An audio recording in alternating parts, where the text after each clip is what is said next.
Queen Bee has arrived in Dallas. Stick with us and we'll give you the need-to-know info for tonight's performance. And AI could change the way recruiters find their new star athletes.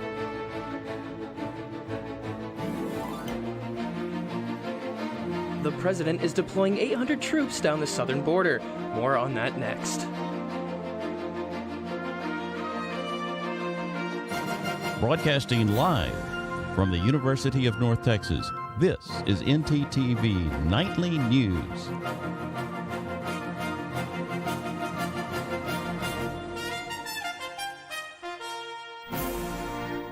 Good evening. Thank you for joining us on ntTV Nightly News. I'm Isabella Quintanilla. And I'm Grant Greenlee.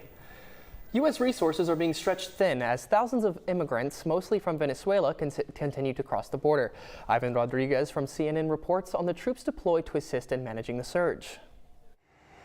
A state of emergency is declared by the mayor in Eagle Pass, Texas, as the surge of migrants crossing the border continues. Also, in response to the surge, the Defense Department is deploying more than 800 new active duty personnel to the U.S.-Mexico border. Around 2,700 migrants crossed into the U.S. near Eagle Pass on Tuesday, while another 3,000 migrants crossed on Wednesday. Many migrants trekking a dangerous path. What we consider to be a humanitarian crisis is what the people endure on the journey to the border in the hands of smugglers. We see so much trauma, so much tragedy. Some people are drowning. Some people are dying in some of those ranches. If we find bodies or bones, whatever. So why take a risk? Why make those people come like this? The Biden administration is providing humanitarian relief for Venezuelans by issuing more work permits. We can't spike the ball, but we appreciate that 15,000 migrant asylum seekers are now something that we can look towards moving out of our care. In the meantime, U.S. Customs and Border Protection is temporarily suspending traffic at the Texas border crossing to help the U.S. Border Patrol take migrants into custody. It's something very strange. Never thought I was going to see something like that in Eagle Pass. I'm Ivan Rodriguez reporting. Back in April, Texas lawmakers passed Senate Bill 17, which prohibits universities from having a diversity, equity, and inclusion office. In May, UNT President Neil Smatresk announced that UNT would be dissolving their DEI office as of October 1st, which has left a lot of faculty and students fearful of how this will impact our campus. I spoke with a law expert to find out more about what exactly the passing of SB 17 means. Senate Bill 17 is a new law that is prohibiting many diversity, equity, and inclusion practices on campus. It requires the shutting down of DEI offices and the prohibition of many of the services that those offices have been giving to students of color, queer students, women. While it's hard to know what the long-term impact of this law will be, this is what we do know. All of the organizations that fell under the DEI office will be reorganized and moved under a different office. Students and organizations can still voluntarily put on and engage in DEI programming and training, and it does not apply to academic course instruction. We will keep you updated as we learn more information. Thanks, Bella. Now, if you look at the bottom right of your screen, you'll notice a ticker box for UNT's National Giving Day Drive. We'll keep you updated throughout the show on how much is being donated to this cause. Any donation is much appreciated, and we'll have more information on just how to do that later on in the show. Now, let's head over to our weather anchor, Cade Klein, to see what's in the mix. Cade? Thank you, Grant. All right, so today has been a pretty summer heat day, even though it's supposed to be fall. It's still summer heat here. So as we look here, we got 95 degrees here, feeling like 101, 5 miles per hour wind speeds. Pretty favorable. As we look toward tonight, though, it's going to be a bit of a change, as it is going to be very stormy as we look toward tonight's conditions here. It's going to be a 75 degrees temperature, feeling like 71. Winds are going to be 8 miles per hour. The gusts are going to be 20 miles per hour, though, because of the storms that are going to be heading in. I'll talk about that right now, though. There's going to be isolated storms coming in, and there's going to be moderate risks of large hail and damaging winds up to 70 to 80 miles per hour. So if you have anything that's outside and needs to come inside, please do that before tonight. And also, if your vehicle is not protected, please find somewhere, anywhere to put it under the shelter for that, because there will be large hail and damaging winds up to 70 to 80 miles per hour, so keep that in mind. As you go toward tomorrow, We got partly sunny skies, 94 degrees, feeling like 96, going to be 10 miles per hour. And that's all I have for you. Back to you all at the desk. The chairman of the Fox Corporation and News Corp, Rupert Murdoch, is now their ex-chairman as he has decided to step down from his position from the top of this media empire. He will now make way for his son, Lachlan Murdoch, who will be taking over as the sole chairman of both companies. Rupert made the announcement Thursday in a memo to his employees. The elder Murdoch said, quote, "The time is right for me to take on different roles." He added, "For my entire professional life, I have been engaged daily with news and ideas that will not change." His retirement comes mere months after the $787 million defamation suit with Dominion Voting Systems. That suit was related to lies Fox promoted regarding the 2020 presidential election.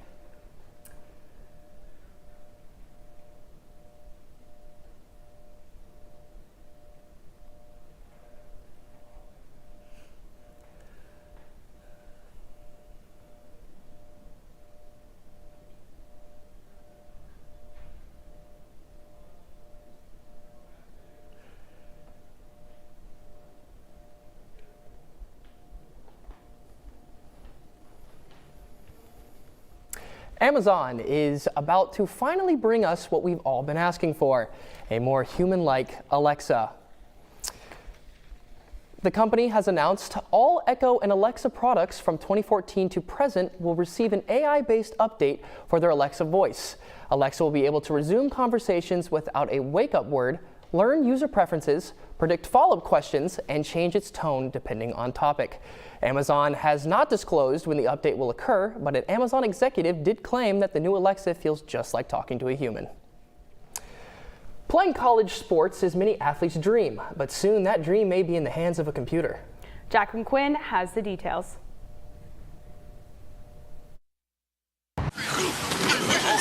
If you think about it, there are thousands of young people who would love to play sports in college and even professionally.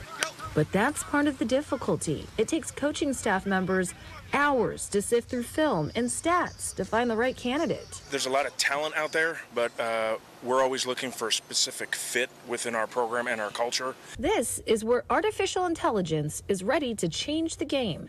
Dan Cornley is a professor of sports management at Florida Atlantic University's College of Business. From an academic perspective, it can write papers for you, in 30 seconds. So any quick information that it can give a college coach to help make a decision on a player will impact college recruiting because decisions need to be made quick. And speed, just like in a game, is a huge advantage. Because more than ever, there's a transfer portal and we have students moving from campus to campus, and coaches need to make decisions on whether they should ultimately recruit them or give them a scholarship. Cornley expects to teach students more about AI as part of his courses in the near future, because coaches already expect it to be a factor. So does this mean that the big schools will get the best athletes? Yeah, that's a tough one. That's conference realignment conversation and NIL deal conversation. That's kind of already, taking place for sure. So Conley sees artificial intelligence as a means for more positive growth. Hey, rifle! At this point, some coaches are looking forward to seeing what AI can do. Well, whether you're recruiting or coaching, you're always looking for a more efficient way to do things and how you can gain an edge.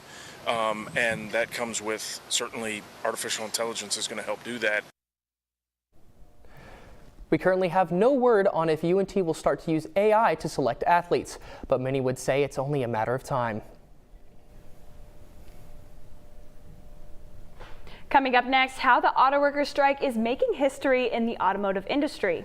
The Beyonce knows see the Mean Green softball team. Cartier is performing here in Dallas tonight. More on that after the break. And I'm here at the home of the Mean Green softball team that won't see the Mean Green softball team. To find out why, stick around for sports. Did you know you have access to video equipment like DVDs, video games, and cameras? That's right, you do. Come on down to Chilton Library and fulfill your media dream. Located on the bottom floor next to the student sculpture. Hope to see you there soon. Hey girl, you know you look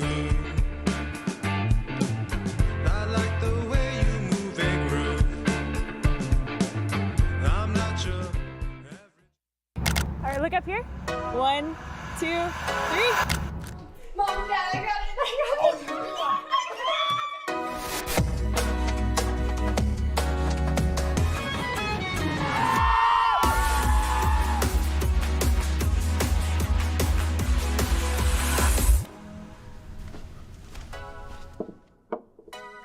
You're right, Mom. I have.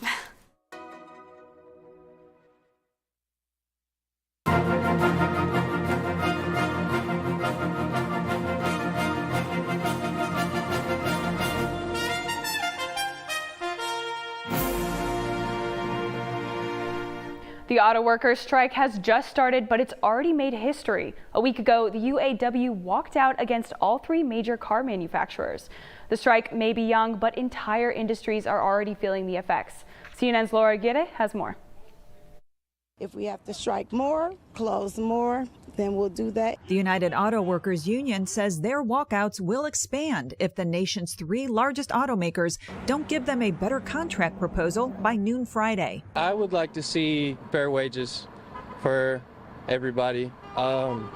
I would say most of these employees probably live paycheck to paycheck. Higher wages, 40% higher over 4 years, one of several union demands. The UAW is currently striking at 3 plants, representing each of the big 3 U.S. auto brands. But the threat of Friday's deadline is already having ripple effects. Stellantis, which is meeting with UAW leadership Thursday, is temporarily laying off some non-union workers at their Toledo, Ohio machining plant. GM and Ford are doing the same at some of their other facilities. Those on the picket lines know it's not just auto workers feeling the impact. I would like to see us get back to work so those other suppliers get back to work and uplift this economy. The strike fallout also hitting auto industry suppliers. U.S. Steel in Granite City, Illinois laid off several hundred workers this week. I've had grown men crying in my office that don't know how they're going to provide for their families. It's very difficult. And I know it's business to them, but it's personal to us. For now, those business talks continue as the deadline clock keeps ticking. I'm Laura Aguirre reporting. The Anderson Economic Group predicts that with only 10 days of strike, we will see more than $5 million of loss spread across the workers, the companies, and the industry as a whole. Even with just 10 days of strike, it will affect both auto dealers and consumers. Tomorrow, the 8th day of the strike, we'll see what is in store for the union and the rest of the auto industry. Pull out your best silver clothes. The Queen has arrived at AT&T Stadium for her Dallas performance, and she's starting in about an hour and 45 minutes. The Renaissance Tour has her highest growing tour to date, and checking out the price of tickets, it's not hard to imagine why.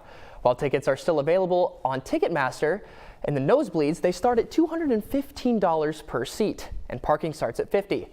Speaking of parking, it might be wise to wait at one of the local restaurants following the show due to heavy traffic both leaving and the parking lot and on the highway. Stay safe and have fun. Well, while Beyonce is giving her all tonight for thousands of fans, people across North Texas have been giving too, but in a different way. Today is the most important day of the year for dozens of North Texas nonprofits. It's North Texas Giving Day, and as Texans, one thing we do well is help others. For nonprofits, the donations that come in today means help for thousands of North Texans throughout the year. ntTV's Shania Mon has more in the studio. Shania? That's right, Isabella. The 15th annual North Texas Giving Day is underway. This community-wide donation even is hosted by the Communities Foundation of Texas and supports over 3,000 local nonprofits. This event opened up at 6 a.m. this morning with already $20 million raised from the early giving that began on September 1st. That is $2 million more raised than last year's early giving period. This donation event is one of the largest community giving events in the country. Here in Denton County, this event is already making an impact by helping local nonprofits support Denton Animal Support Foundation, which has already received $68,327. Now, if you want to make a difference and help out your community, but not quite sure which nonprofits to choose, there are more than 27 causes that you can browse through at www.northtexasgivingday.org/p/find-your-passion. From there, you can pick a cause you're supportive of and donate. Here at UNT, we are on the front lines of that impact. This event makes with donations pouring into education here and making a difference for the students, faculty, and campus life as a whole. Currently, UNT is receiving funding from this event, so embody the spirit of UNT and give green. All in all, a great day so far. Back to you at the desk. Thanks, Shania. You know, Bella, the weather this week has been all over the place. I'm honestly just hoping it starts cooling down soon. Tell me about it. I am really hoping for some 70s and 80s right about now. Cade, let's check in with our weather anchor, Cade Klein, to see if he has more. Cade, please tell me you have some good news for me.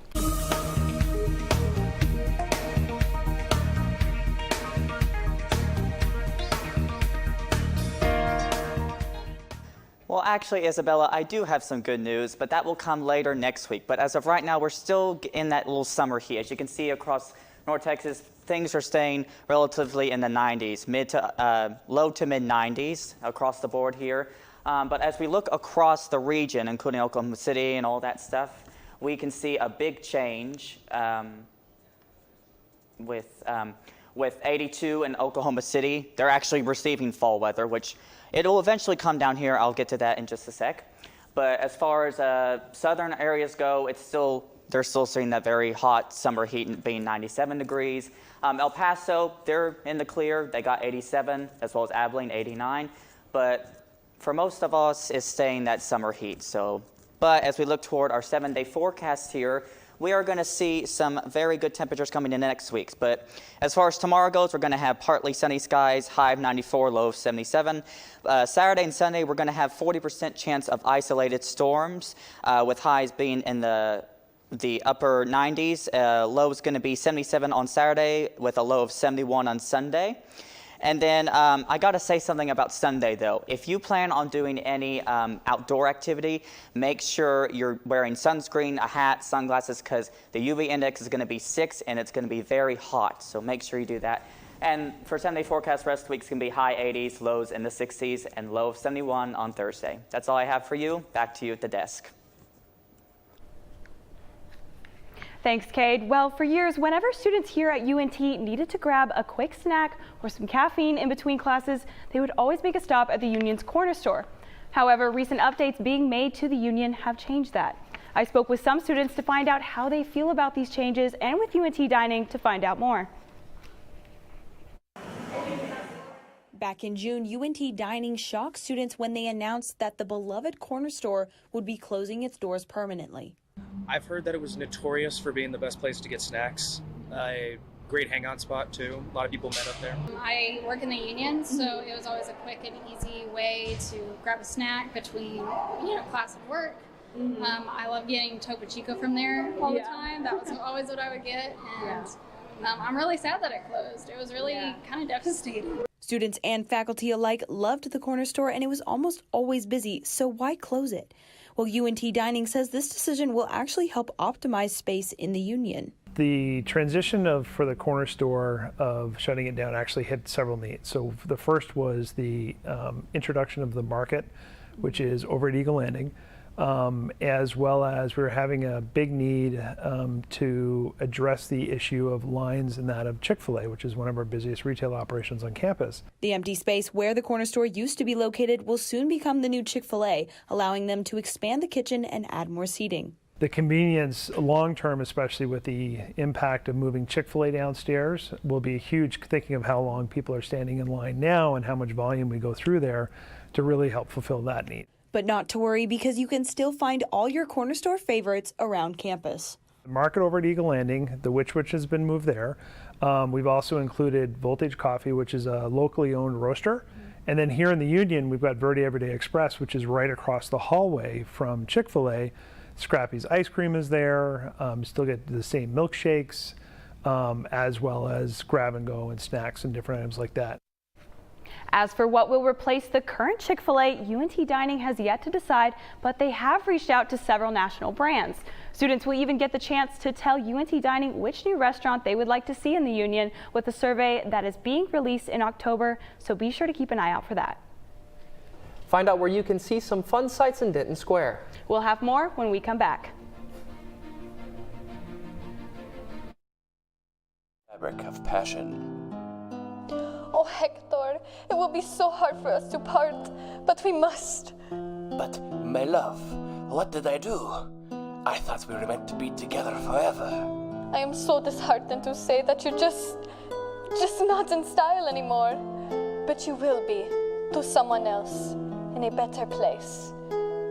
You're gonna shred me? No. I'm donating you to one of the many clothing donation boxes available on campus. There is one in the Union by the Syndicate and one on Union Circle Drive. Oh, well, why didn't you just say so? I'm gonna be someone's new shirt. I thought you'd be more distressed. Oh, absolutely not. It was cramped in your closet anyways. Maybe you would like to be shredded after all.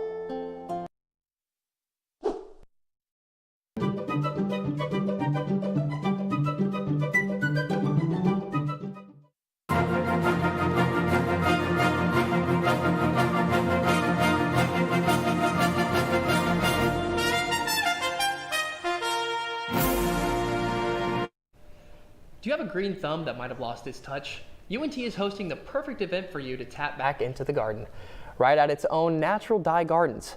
On site, ntTV's Ava Caldera has more details. That's right. Tomorrow in this exact location, it'll be sunny, and UNT will be hosting a workshop with Texas Petal Project Committee to teach students how to better store and plant seeds. This event is free and will help you learn more about how we can preserve valuable plant life. No previous knowledge of harvesting is needed to attend this event. You don't need a shovel, just a willingness to have fun and learn more about gardening and sustainable living. We hope to see you all there. Back to you at the desk. Thanks, Eva. You know, I've been looking for something fun and artsy to do in Denton, but I just don't know where to go. I hear one of our segment anchors, Allie Horde, might have found us a solution. Allie?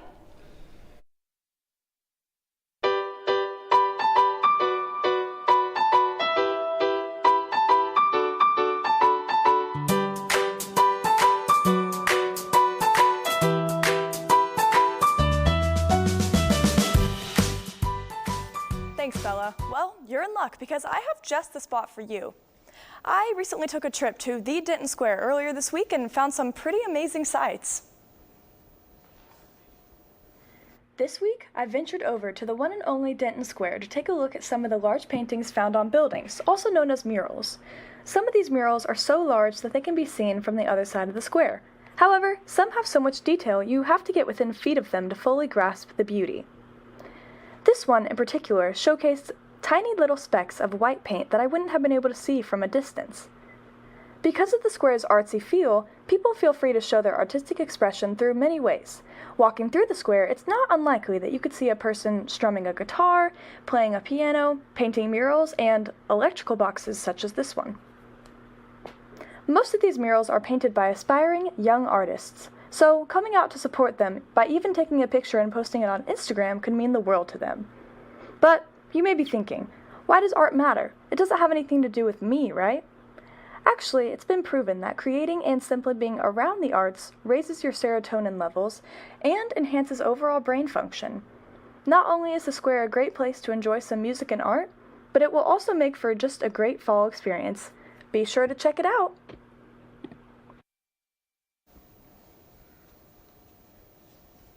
Well, if you're looking to see some art and increase your serotonin levels, make your way on down to Denton Square for a night full of fun. Well, looks like that's all I have for y'all today. Back to you guys at the desk. Thank you, Allie. So, Bella, tell me, were you able to catch that Cowboys game Sunday? Yeah, no, I had a great view of it from my couch, which was fantastic. It was even better in person. Our sports anchor, Sebastian Nava, has the details. Sebastian? For the Cowboys fans won't last for long. But I do have a couple of good updates for our Mean Green fans. So stick around for more after the break.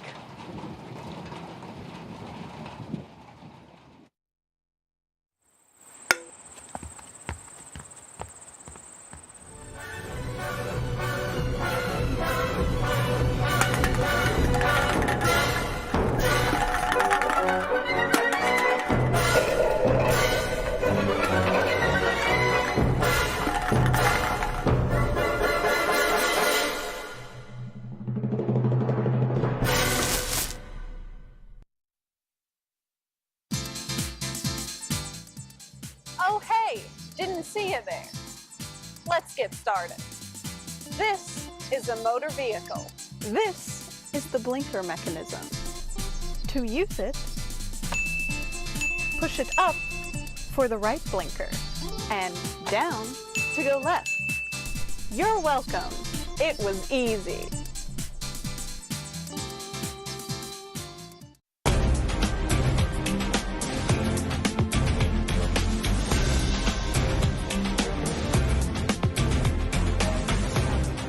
Fantastic start to their NFL season, starting 2-0 and giving up only 10 points in their first 2 games. But they just lost a vital part of that defense, with an MRI today confirming that Trayvon Diggs suffered an ACL tear in practice today and will miss the rest of the NFL season. Diggs reportedly sustained the injury during one-on-one drills in practice and left the field in crutches. In just 2 starts this season, Diggs already has an interception, a forced fumble, and has just given up 1.0 passer rating when targeted in coverage. The injury comes just a couple months after signing a 5-year, $97 million contract, which made him one of the highest paid defensive backs in the league. The Cowboys defense will now rely on first-year Cowboy and former NFL Defensive Player of the Year Stephon Gilmore and backup cornerback Jordan Lewis to man down the secondary and keep the Dallas defense dominant. UNT softball announced their fall ball schedule this week, but it'll look just a little bit different than the fall seasons in the past.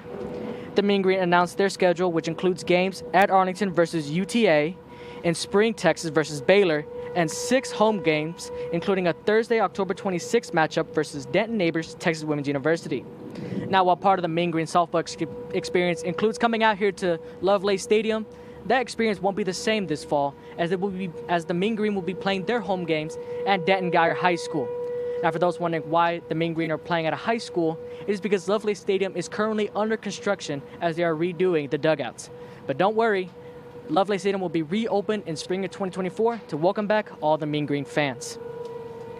Now, speaking of Mean Green sports, women's volleyball just completed their pre-conference play this past weekend at the UTA Invitational Tournament in Arlington, which included a loss to UTA, but wins against Texas A&M Commerce and McNeese State. I apologize.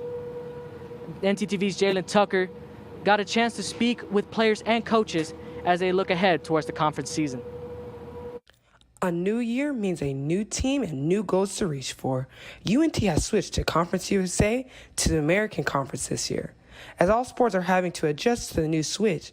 But your Lady Eagles are ready to handle this new competition. Aaron Johnson and Coco Gillette, both outside hitters who are ready to show out this season.